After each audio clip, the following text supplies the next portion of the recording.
It's kind of vague, too, when he whispers to Alicent when he's about to die, and he says some vague thing about Prince Aegon needs to be the prince, instead of all that shit I said about my daughter.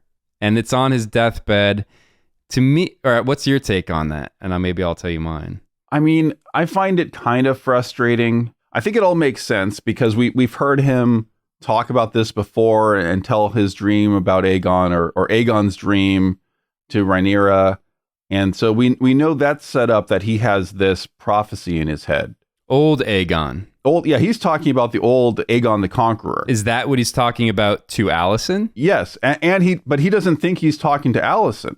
He thinks he's talking to Rhaenyra. Fucking A, that's what happened. Yeah, and so like he's so old and he's dying and he doesn't know where he is or what's happening. Oh, and so he thinks he's just reminding her because they basically confirmed she is going to take over. And his final thing to say to her is like, let's not forget about that dream, Aegon on the throne. That's important. But whoopsie-doo, classic story writing thing, a trope of like a miscommunication having such a significant impact. But that's what it was. Wow. And so when she hears it, she obviously doesn't know about the prophecy or any of that shit. So she's like, oh, Aegon on the throne. Oh, you actually, and she takes it seriously. Like, oh, actually, you want my son on the throne. I didn't really put that together. I kind of just thought it was a coin toss whether he was just delusional and saying shit or that's actually what he meant to say to her. So then I was like, well, if that's what he meant to say, he's a fucking dumbass. Well, I see it as Alicent's fault and her problem because she did hear what she heard from the king himself saying what she thinks is Aegon should be prince. But she also has heard him say over and over that my daughter Rhaenyra is going to be the queen.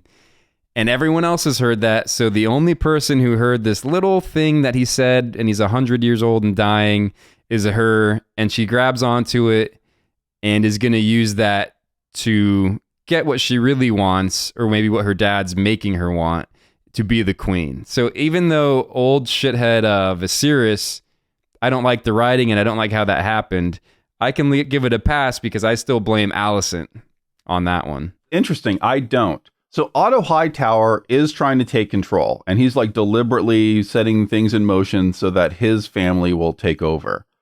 I don't think it's that black and white for her. I think she's really trying to play the game honestly. Mm-hmm. She's really trying to follow the rules. And if in that final moment, the king had told her, thank you for letting my daughter take over, she would 100% agree and move on and go like, well, that's the game. That's what's happening. It's not what I want to happen, but I'm going to play fairly. And I will play fair. I'll give you halfway of that. My perception is that maybe she would go away and say, all right, he wants his daughter Rhaenyra to be queen. And then Otto, who I think is probably the worst dude in the series, would manipulate her into, like he always does, into wanting it for his family. Yeah, but I think it's all coming from him. Like I don't think she is inherently evil.